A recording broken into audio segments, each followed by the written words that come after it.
Yeah, it's on now. Okay. Alright, man. Oh, just Sean. Alright, I'll catch you in a bit. Oh, thank you. All right, here we go. YouTube family, how are we doing today? I'm gonna look at the Merseyside derby. Okay, we're gonna look into detail and how both of team have went on to the game, and Everton. I'm worried about Everton because I don't know what to expect. You know, Frank has done as much as he could have done as a manager to, as coming in, and it was a tough job. It's a very, very tough job. But prior to this game, the results that Burnley had this afternoon before this game, it meant that Everton, a draw could have been a decent result, but a win would have been a much, much better result. That's like we all know it. All right. And it put Everton under a lot of pressure. If you look at the starting 11 for today's game, for Everton game, I just felt like they were very, very naive and very like proper. They stopped themselves playing, and it wasn't as the way Frank set them up. It was protecting, and they weren't really much going forward. They were just hoping that Liverpool will make a mistake and they will capitalize on top of it. But Everton, they were hoping to get a draw at Anfield. Hence why they set up the way they set up. And as you can look, the starting 11, there was Pickford in goal, Seamus Coleman right back, Holgate, Michael Keane, Vatali left back. Across midfield, you've got Doucouré, Allen, and Alex Iwobi. Front three is Anthony Gardner, who I think personally was Everton's best player. Richarlison, and then Demarai Gray. All right, but the approach wasn't let's get after Liverpool. It was more of just let's sit back and catch Liverpool on a counter attack. And you're only gonna catch Liverpool on a counter attack if you got players who are able to run with the ball, and also got speed. And Everton don't have none of this kind of stuff. Obviously they rely heavily on Richarlison to do a lot of stuff. But as I said, this young man here, Anthony Gordon, this was his statistic today. Okay, for a young man of his age, 21 years of age, to be involved at the Merseyside derby and to play the way he played, he deserves a lot of credit, a lot of credit. To play against a well-drilled Liverpool team who don't give you chance away, but he was probably the Brighton lad in there. He was able to try to get in there. They tried to. I agree with you. I think he should have been given a penalty at that particular moment, but for whatever reason, the referee didn't. But I think. And it doesn't look good for Everton going forward because, they put themselves under a lot of pressure now to get results. They put themselves under a lot of a position where you feel like Everton have not made for that. And this is an interesting situation that Everton have found themselves, If it's almost like, as a club, this is a result of 3 and 4 years of bad transfer, change of managers. There's no stability going in the football club. Yes, they're building a new stadium, but everything that's involved being in the pitch hasn't been great. So hence why Everton find themselves in this position. They were very negative in the approach, very compact. I mean, listen, if Liverpool the way Liverpool play Man United during the midweek, as a team who are fighting relegation, you can have a different approach to this game. I understand Frank Lampard's idea of let's protect them and it's trying to catch them, but Liverpool just a good team. You knew because of the type of player they've got and who's able to come in, who are able to make a difference. And as a team, you're gonna have to give Jurgen Klopp his credit. And as I said, Anthony Gordon for me was Everton's best player. He's a bright young lad who, regardless what happened to Everton, he won't be there for very long if you continue to put that type of performance.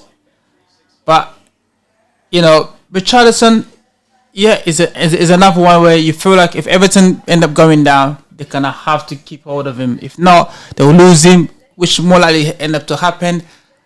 I I read somewhere is that in all the Everton first 11, there's not a release clause in terms of if they get relegated, their wages go down.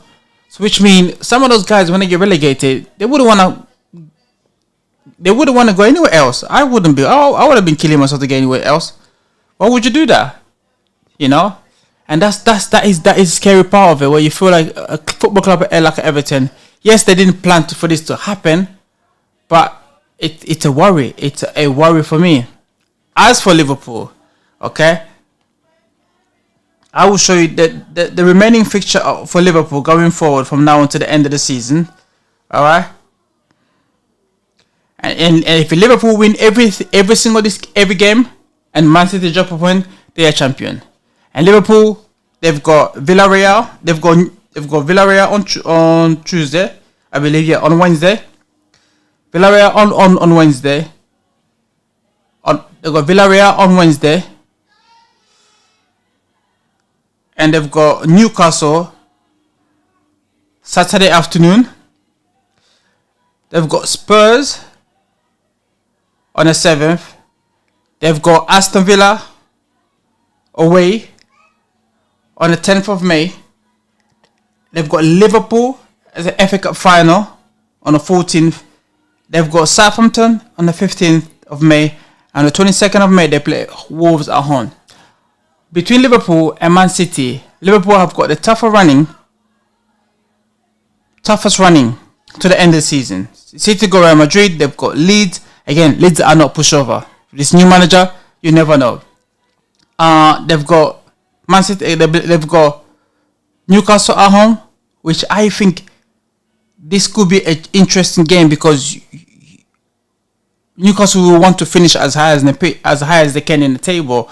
At the same time, you've got West Ham who also knocking on that Europa table where they feel like they need to get into Europa League, you know. And they finish the league on the 22nd at home against Aston Villa. If you look at both teams, Liverpool have got the toughest fixture from now on to the end of the season. And if Liverpool win every single game, you see Liverpool crowned as a champion. If Man City win every single game, Man City will be crowned as a champion. From now on to the end of the season, a draw doesn't count. A draw would not make a difference. A draw, it won't be good enough. You know? A draw is almost like a loss. So, both for the team, they have to win. This is a pressure where, yes, you're playing for a club like Liverpool, but now the pressure is you have to win at any cost for you to be crowned as a champion, you know. And I was so impressed with Liverpool today in terms of how Jurgen Klopp starting the game, and he was able to make change, and you know he took off Jota, he took off Mane, and he always rely heavily on Mo Salah because you know Mo Salah was going to go. He brought in he took off Jota, Mane. He brought in Origi, who's an absolutely fan favorite. He come in and scored a goal. Luis Diaz again. He comes on for Mane again. But you know those are the players that I think Liverpool as a whole, as a team, they have the best squad going forward. They have a very, very good team where they are capable of changing formation. They are capable of doing a lot of things. Origi, again, he played for 30 minutes, had scored one goal and had one shot on target, and he touched the ball 17 times during the moment he came on, and it was only on for 30 minutes. It shows you that Liverpool have a way of playing. And as long as you buy into the system, as long as you buy into the philosophy of the football club, and you work closely with the manager, you can't go wrong. You know, as I said, even during the game, you can see Liverpool fan already singing, you know, Divock Origi, and he comes on, bang, he put it in the back of the net, and he just made a massive, massive difference. Again, he came on for Manny Luis Diaz, played 30 minutes, again, one assist, one shot on target, one shot off target, and he had 22 touches. Liverpool forward players are aggressive. They're willing to run without the ball. They're willing to put the body where most people might feel like it's going to hurt. That's what Liverpool offer you. That's what Liverpool team brings to the table. And you can only do that because if the club playing really well, if your manager, if you buy into the manager's tactic, you go far. As I said, from now on to the end of the season, Liverpool or City, they can't afford to lose a game. A draw is not good enough. You just have to win every single game, and this has become more of a mind game because this weekend Liverpool play face at 12:30, and Man City play it next, and the weekend after that is the same thing. So the pressure is almost twisting and turning against whoever plays first, and it's all about just from now on to the end of the season. Both team players need to remain concentrate on the game. You can only take a game at a time. You can only take a game at a time, and from then you can improve. But the remaining game from now on to the end of the season is a challenge for every single one of them because, as I said, Liverpool have got a tougher run going to the end of the season. But it's an interesting to see how Liverpool cope because they have the best squad in the league. So but guys, if you feel like what's next for Everton, as Frank Lampard has got what it takes to avoid relegation with Everton. As Everton bad spending, bad recruitment over the years come to bite them now? Has Everton bad management have come to hurt the football club now? Because all of these things will be, if you look at the past, you feel like, whoa, Ancelotti, you've got Rafa Benitez, you've got Roberto. It almost like since David Moyes left the football club, it's almost like the football club has gone backward. There haven't been an improvement. Yes, there was a talk of the stadium, and there's not many, Everton are bringing out youth player coming for the academy, which is great to see. But the recruitment of the first team hasn't been great. The amount of players that they have to sell for nothing after the new manager coming in, there's too many of them. And this is the result of it because the owner, Shuri, I think that's his name, his manager don't last long. And change after change after change, now look where Everton is. Look at where the club is standing. They're sitting. This is where Everton are in the league. 18th in the league. With a goal difference of minus 21. With 29 points. With Burnley, who's got 31. 29 points. Burnley's got 29.